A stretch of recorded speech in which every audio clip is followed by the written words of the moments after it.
இந்த வீடியோ உங்களுடைய எஜுகேஷன் பர்பஸ்க்காக மட்டும்தான். இன்வெஸ்ட்மெண்ட் அட்வைஸ் ஆகவோ ரெக்கமெண்டேஷனாவோ எடுத்துக்க வேண்டாம். உங்களுடைய ஓன் ரிசர்ச் மூலமா மட்டுமே நீங்க என்ன பண்ணணும், உங்களுடைய இன்வெஸ்ட்மெண்ட் டெசிஷன்ஸை எடுக்கணும். சரிங்களா? மக்கள் அனைவருக்கும் வணக்கம். இன்னைக்கு பைசா மாஸ்டர் தமிழ்ல நம்ம பார்க்க போறது சென்செக்ஸ் தொடர்ந்து, அதாவது இன்னைக்கும் பார்த்தீங்கன்னா 1800 பாயிண்ட்ஸ் கீழே போயிட்டே இருக்கு. இப்போ என்ன பிரச்சனை, இந்த மாதிரி சூழ்நிலையில் நம்ம என்ன பண்ணணும், என்னென்ன பிரச்சனைகள்லாம் இதுக்கு பின்னாடி இருக்குங்கிறத தான் பார்க்க போறோம். இப்போ இந்த 1800 இன்னைக்கு மட்டும் போச்சான்னு கேட்டிங்கன்னா, போன வாரம் வெள்ளிக்கிழமை பார்த்தா ஒரு நெகட்டிவ் ஃப்ளோல் தான் இருந்தது. அப்போ இந்த நெகட்டிவிட்டி தொடர்ந்து இருக்க போதா, இல்லை இப்போ நம்ம பை பண்ணலாமா, செல் பண்ணலாமா, இந்த மாதிரியான பல கேள்விகள் உங்களுக்குள்ள இருக்கும். பட் நம்ம டிஸ்கஸ் பண்ணும்போது ஒரு ஐடியா கிடைக்கும் இல்லையா? அதுதான் முக்கியமான விஷயமா நம்ம இந்த வீடியோல பார்க்க போறோம். அதோட கூட நம்ம பார்க்க போற முக்கியமான பாயிண்ட் என்னன்னா, இன்னைக்கு கோல்டு 22 கேரட் பார்த்தீங்கன்னா 12,950 ரூபா வந்துருச்சு. எங்க இருந்தது 16,000 17,000 வரைக்கும் போன ஒரு கோல்டு ரேட்டு இன்னைக்கு கிட்டத்தட்ட எங்க வந்து நிக்குதுன்னா 12,950 ரூபா வந்திருக்கு. அதுதான் நம்ம எப்பவுமே சொல்லுவோம், கோல்டை பொறுத்த வரைக்கும் நீங்க பீஸா கன்வெர்ட் பண்ணி வச்சீங்கன்னா அது நமக்கு ஹர்ட்டிங்கா இருக்கும்.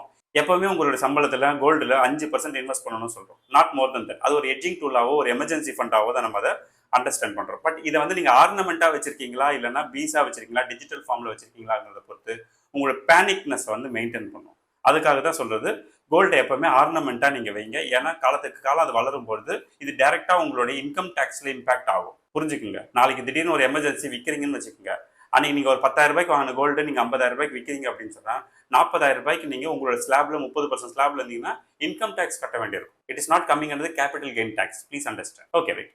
இது ஒரு சிக்னிஃபிகண்ட் மூவ்மெண்ட். 12,950ங்கிறது அகைன் இது குறையுமா குறையாதா அப்படிங்கிறதெல்லாம் நிறைய கேள்வி கேட்குறீங்க. உண்மையிலேயே கோல்டு ஏன் குறையுது அப்படின்னு பார்த்தீங்கன்னா, த ரீசன் பிஹைண்ட் இஸ் பெரிய பெரிய வளைகுடா நாடுகளில் கோல்டை வந்து எமர்ஜென்சி ஃபண்டாக வச்சிருப்பாங்க. இன்னைக்கு அங்கே என்ன நடந்துட்டு இருக்குன்னா, பல பேருக்கு சம்பளம் கொடுத்து செட்டில் பண்ணி ஊருக்கு அனுப்பக்கூடிய சில வேலைகள் நடந்துட்டு இருக்கு. நிறைய பேர் இப்போ இந்தியாவை நோக்கி வந்துகிட்டு இருக்காங்க. இந்தியா மட்டும் இல்லை, எந்தெந்த கண்ட்ரில இருந்தெல்லாம் போனாங்களோ வேலைக்கு, அங்கேருந்து கொஞ்சம் இங்கே எக்ஸிட் கொடுத்துட்டு இருக்காங்க.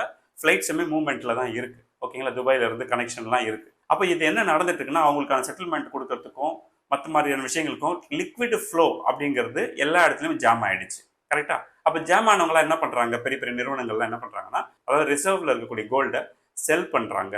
செல் பண்றதுனால தொடர்ந்து அது நெகட்டிவ் நோக்கி நகர்ந்து வந்துட்டு இருக்கு. இந்த மாதிரி வார் சமயத்தில் நடக்கக்கூடிய சாதாரண நிகழ்வு தான் இது. ஓகேங்களா? அதனால இது ஒரு பெரிய பெரிய ஸ்லெட்ஜ், இதுக்கப்புறம் மார்க்கெட் வளராது, இல்லை கோல்டு வளராது அப்படின்லாம் எதுவுமே கிடையாது. அடுத்து நம்ம மார்க்கெட்ல பார்க்க போது 11 லட்சம் கோடி வரைக்கும் வெல்த் என்ன இருக்கு, எரேஸ் ஆயிடுச்சு. நான் உண்மையிலேயே சொல்றேன், நான் அவங்க எல்லாரையுமே அப்ரிஷியேட் பண்ண வேண்டிய இடம் என்னன்னா, 2008 மார்க்கெட் விழுந்தப்போ பேனிக்ல இந்தியன் ரீட்டைலர்ஸ் வந்து நிறைய செல்லிங் கொடுத்தாங்க. பட் இன்னைக்கு இந்தியன் ரீட்டைலர்ஸ் செல்லிங்ல இருந்து ரொம்ப கம்மியா இருக்காங்க கம்பேரிட்டிவ்லி 2008 கம்பேர் பண்ணும்போது. பிகாஸ் அந்த அளவுக்கு அவேர்னஸ் வந்து நம்ம நாட்டில் வளர்ந்துருக்கு. அதனால நீங்க இன்னைக்கும் ஸ்டாக்கை ஹோல்டு பண்றீங்கிறதே உண்மையிலேயே சொல்றேன், இதெல்லாம் அப்ரிஷியேட்டபிள். நான் உண்மையிலேயே பெருமையா பார்க்கக்கூடிய ஒரு பாயிண்ட் இது. ஆனா டிஏஎஸ் தொடர்ந்து வித்துட்டு இருக்காங்களா அப்படின்னு கேட்டீங்கன்னா, கிட்டத்தட்ட போன ஜனவரில இருந்து இப்போ வரைக்குமே 1 லட்சம் கோடிக்கு மேல வித்துட்டாங்க. இந்த பேனிக் வார் சிச்சுவேஷன்ல மட்டுமே எனக்கு தெரிஞ்சு அவங்க 80,000 கோடி ரூபாய்க்கு மேல எக்ஸிட் கொடுத்துட்டு வெளியே போயிருக்காங்க. அவுட் ஃப்ளோ மட்டும் சொல்றேன். இதெல்லாம் நடக்கும் தான். அவங்க வந்து ஒரு பிளான் பண்ணி இந்த கம்பெனி வளருமா வளராதா அப்படிலாம் யோசிச்சு உள்ள வரவனா இருந்தா இந்த அவசரத்துல போக மாட்டாங்க. இப்போ என்ன நினைக்கிறாங்கன்னா, இப்போ நம்ம எக்ஸிட் கொடுத்துருவோம், இந்த வார் சிச்சுவேஷன்லாம் முடிஞ்சதுக்கு அப்புறம் திருப்பி உள்ள வந்துக்கலாம்னு கூட அவங்க நினைக்கலாம். ஓகேங்களா? But being as a retailer நாம என்ன பண்ணணும்னா, ஸ்டாக்குங்கிறது எப்பவுமே நான் சொல்லியிருக்கேன், விற்கிறதுக்காக வாங்கல அப்படிங்கிற மனநிலையில நீங்க வாங்கணும் அப்படின்னு. இந்த இம்பாக்ட் எல்லாம் உங்களுக்கு தொந்தரவே பண்ணாது. ஒரு 6 இல்லை 9 மாசத்துக்குள்ள எல்லாமே ரீபவுண்ட் ஆகி வெளியே வரும்பொழுது, அதாவது 2x இல்ல 3x எல்லாம் உங்களோட ப்ராஃபிட் இருக்கிறதுக்கு சான்சஸ் இருக்கு. இதோட கூட இந்தியன் எக்கானமிக்கு என்ன பிரச்சனை த்ரெட் இருக்குன்னு பாத்தீங்கன்னா, நிறைய FIIs வெளியே போக போக போக என்ன ஆகும்னா, டாலருடைய கெப்பாசிட்டி குறையும். அப்படி குறையும் போது இன்னைக்கு நிலைமை பார்த்தீங்கன்னா, உங்களுக்கு அதாவது ஹிஸ்டாரிக்கல் லோ சொல்லலாமா, அதாவது பணத்தோட மதிப்பு வந்து கிட்டத்தட்ட 93 ரூபாய் 90 பைசா, அதாவது 94 ரூபாய் வந்துச்சு US டாலர். நீங்க இன்னைக்கு ஒரு டாலரை விற்கணும் இல்லை வாங்கணும்னு போனீங்கன்னா, உங்களுக்கு இதை விட இன்னும் மார்ஜின் ஆட் ஆகுங்கிறதுனால எக்ஸாக்ட்லி பார்த்தா 95 ரூபான்னு கணக்கு வச்சுக்கலாம் இன்னைக்கு மார்க்கெட். ஸோ அந்த அளவுக்கு பார்த்தீங்கன்னா INR வீக் ஆகிட்டே போகுது, இந்தியன் ரூபி. இப்போ வளைகுடா நாடுகள்ல இருந்து பெட்ரோல்ஸ் வெளியே போகுதா இல்லையா அப்படிங்கிற உங்களோட கேள்விக்கு எஸ், இப்போ வெளியே போகிறதுக்கான பர்மிஷன் கொடுத்துருக்காங்க. எக்ஸப்ட் 2 கண்ட்ரி, அதாவது இஸ்ரேல் மற்றும் அமெரிக்கா, இந்த 2 நாடுகளுக்கான கப்பல்கள் எதுவும் வெளியே போகாது. இந்த 2 நாடு சம்பந்தப்பட்டது தவிர்த்து ஸ்டேட் ஆஃப் ஃபார்மர்ஸ்ல அனுமதிக்க இப்போ பிளான் பண்ணியிருக்காங்க. பட் சும்மாலாம் போக முடியாது, தே ஹாவ் டு பே. ஒரு கப்பல் வந்து அங்கேருந்து வெளியே போகணும்னா இதுக்கு முன்னாடி எந்த விதமான ஃபீஸும் கட்டாம தான் வெளியே போயிருந்தாங்க. பட் இப்போ கிட்டத்தட்ட பார்த்தீங்கன்னா 1 கோடி ரூபாய்க்கு மேலே கட்ட வேண்டிய சூழ்நிலை ஏற்பட்டிருக்கு ஈச் அண்ட் எவ்ரி கப்பலுக்கு. பட் அதெல்லாம் பிரச்சனை இல்லை, ஏன்னா எதிர்காலத்தில் இன்னைக்கு பார்த்தீங்கன்னா கேஸும் உங்களுக்கு பெட்ரோலும் கண்டிப்பாக தேவைங்கிறதுனால இந்த 1 கோடியை வந்து அவங்க பெருசாக பார்ப்பாங்கன்னு எனக்கு நம்பிக்கை இல்லை. பட் ஸ்டில் பார்த்தீங்கன்னா பேரல் 110 ரூபாய் தாண்டி 110 ரூபாய் 112 ரூபாய் வரைக்கும் ஆசிலேட் ஆகிட்டு இருக்கு இன்னைக்கு கச்சா எண்ணெயோட காஸ்ட்டை சொல்கிறேன் நான். ஸோ இந்த ஓவரால் செக்டார் இந்த விழுந்துட்டு வரக்கூடிய இந்த சூழ்நிலையில என்ன மாதிரியான செக்டார்ல அதிகமாக பாதிக்கப்பட்டிருக்குன்னா உண்மையிலே ரொம்ப பாதிக்கப்பட்டது யாருன்னு பார்த்தீங்கன்னா எஸ் மெட்டல்ஸ். மெட்டல் அண்ட் மைனிங்ல பார்த்தீங்கன்னா நிறைய இந்த க்ரூட் ஆயில் சம்பந்தமான எக்ஸ்பென்ஸ் அதிகமாக இருக்குங்கிறதுனால அது ஒரு பெரிய அஃபெக்ட். அப்புறம் பேங்கிங் ஆப்வியஸ்லி மற்ற பிஸ்னஸ்லாம் பாதிக்கப்படுதுன்னா என்பிஏ வளர்ந்துருமோ அப்படிங்கிற பயத்துல நிறைய பேர் என்ன பண்றாங்கன்னாக்கா பேங்கிங் ஸ்டாக்ஸோட ரேட்டை குறைக்கிறாங்க. மிட் கேப் அண்ட் ஸ்மால் கேப்லாம் பார்த்தீங்கன்னா கிட்டத்தட்ட ஒரு 3 மாசமாவே நீங்க பார்த்துட்டு வரீங்க. மோர் தென் 20% ஸ்லெட்ஜ் ஆயிடுச்சு. 20 to 30% வரைக்கும் பல கம்பெனிகள் ஸ்லெட்ஜ் ஆயிருக்கிறத நம்ம கண் முன்ன பார்த்துட்டு இருக்கோம். ஸோ மெட்டலோட இம்பாக்ட் ஆட்டோமொபைல் செக்டார்லேயும் இருக்கிறதுனால அங்கேயும் அந்த செக்டாருமே உங்களுக்கு அஃபெக்ட் ஆயிருக்கு. இப்போ இதெல்லாம் 4 செக்டார் 5 செக்டார் இந்த பாதிப்புகள் இருக்கான்னா எஸ் இருக்கு. பட் ஓரளவுக்கு பரவாயில்ல அப்படின்னு நீங்க சொன்னீங்கன்னா 2 பேரும் சொல்லலாம். ஐடி அப்புறம் பிஎஸ்சி செக்டார் இதெல்லாம் சொல்லலாம். ஏன்னா அது ஐடிலாம் தேவையான அளவுக்கு மேலே 1.5 வருஷமா விழுந்ததுனால இப்போ அது கொஞ்சம் ஒரு பேலன்ஸ் ஆகி நிற்கிறத நம்ம பார்க்க முடியுது. எக்ஸாக்டா யாரெல்லாம் வந்து இது பண்ணியிருக்காங்கன்னு பார்த்தீங்கன்னா கெய்னர்னு பார்த்தீங்கன்னா எஸ் கோல் இந்தியா, என்டிபிசி, பவர் கிரிட் இந்த மாதிரியான நிறுவனங்கள்லாம் கொஞ்சம் ரொம்ப இல்லை கொஞ்சம் உங்களுக்கு ஸ்ட்ராங்காக இருக்குது ஸ்டாக் வைஸில். சரியான அடி அப்படின்னு பார்த்தீங்கன்னா நம்ம ஏற்கனவே தெரியும் எஸ்டிஎஃப்சி ஒரு பிரச்சனையில் இருக்குது.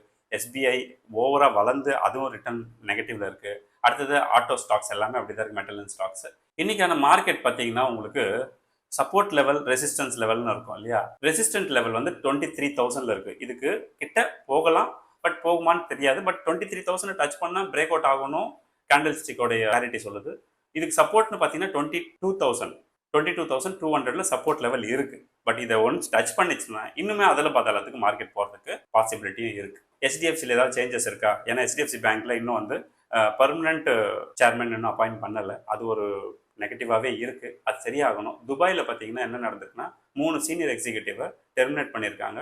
அதாவது மிஸ்செல்லிங்னு சொல்லிட்டு. மிஸ்செல்லிங்கிறது வந்து நம்ம அது பேங்க்ல தவறுகள் நடந்தால் இது இயல்பாக நடக்கிறது தான். பட் இப்போ இந்த நேரத்தில் நடந்திருக்குன்னா அதை பெருசாக பார்க்குறோம். அதனால ஒன்றும் பெருசாக கம்பெனிக்கு எந்த இஷ்யூவும் இருக்கிறதா சொல்லவே இல்லை.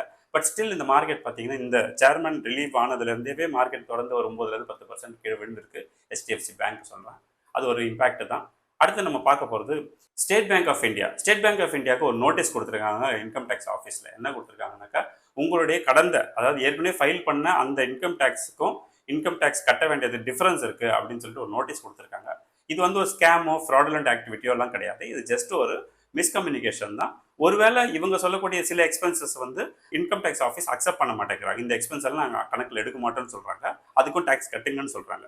பட் அவங்க மேபி என்ன பண்ணலாம்னா இது சரிதானான்னு செக் பண்ணி டேக்ஸ் கட்டவும் வாய்ப்பு இருக்குது. இல்லைனா அப்பீல் போகிறதுக்கு கோர்ட்டில் போய் அப்பீல் பண்ணுறதுக்கும் வாய்ப்பு இருக்குது. ஸோ எது நடந்தாலும் இது ஒரு பெரிய ஸ்கேமாக நம்ம இதை கன்சிடர் பண்ண முடியுமானா நோ. ஓகேங்களா. பிஎஸ்சி செக்டார் ஓரளவு நீங்கள் கவனிச்சிட்டு இருக்கீங்க. மார்க்கெட் இந்த மாதிரியான சூழ்நிலையில் உங்களுக்கு பிஎஸ்சி செக்டார் வந்து அந்த அளவுக்கு மோசமான ஒரு சூழ்நிலை போகலை. ஏன்னா எப்போவுமே நான் சொல்லியிருக்கேன் மார்ச் ஏப்ரலில் ப்ரைவேட் செக்டார்ஸ் அதர் செக்டார்ஸ்லாம் பார்த்தீங்கன்னா மார்க்கெட் பொதுவாக கீழே வந்துட்டு அதுக்கப்புறம் திருப்பி எந்திரிக்கும். பட் இப்போ வார் பேனிக்கில் இருக்கிறதுனால வேகமாக வருது. அதே தான் எப்படி வந்து பிஎஸ்சி மார்ச் ஏப்ரலில் வந்து கொஞ்சம் ஸ்லோவாக தான் விழும்னே சொல்ல முடியாது. சில நேரத்தில் விழாமலே விழாம போயிருக்கு. பட் அந்த வகையில் இப்போ பிஎஸ்சி செக்டர் ஓரளவுக்கு ஸ்ட்ராங்காக இருக்குதுன்னு பார்த்தீங்கன்னா அது உங்களோட போர்ட்ஃபோலியோவில் பிஎஸ்சி செக்டர்ஸ் ஒரு 20-25% இருக்கணும்னு நான் எப்பவுமே சொல்லுவேன். அதனால காரணம் என்னன்னா உங்களோட போர்ட்ஃபோலியோ ஸ்டெபிலிட்டி மெயின்டைன் பண்ணுறதுக்காக தான். ஸோ ஓரளவுக்கு நான் சொல்ல வேண்டிய பாயிண்ட்ஸ் எல்லாம் சொல்லிட்டேன்.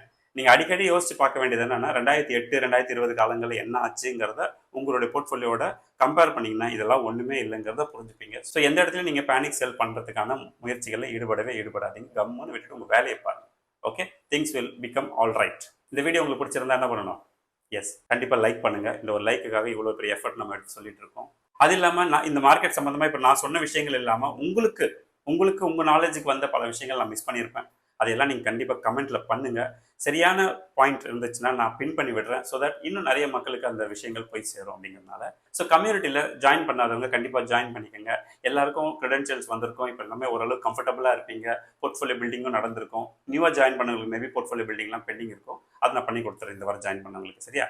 ஸோ ஜாயின் பண்ணாதவங்க லிங்க் நான் டிஸ்கிரிப்ஷனில் கொடுக்குறேன். போங்க, ஒரு வீடியோ இருக்கும் பாருங்கள். பிடிச்சிருந்தா ஜாயின் பண்ணுங்கள். ஓகே, நான் எப்பவுமே சொல்கிறது தான், ஃப்ரெண்ட்ஸ் அண்ட் ஃபேமிலிக்கு காசு பணம் கொடுத்து உதவி செய்கிறத விட என்ன பண்ணலாம், இந்த மாதிரி நல்ல இன்வெஸ்ட்மெண்ட்ஸ் ஐடியாஸ் கொடுக்கலாம். அவங்க வாழ்க்கையில் பெட்டரான இடத்துக்கு வருவாங்க.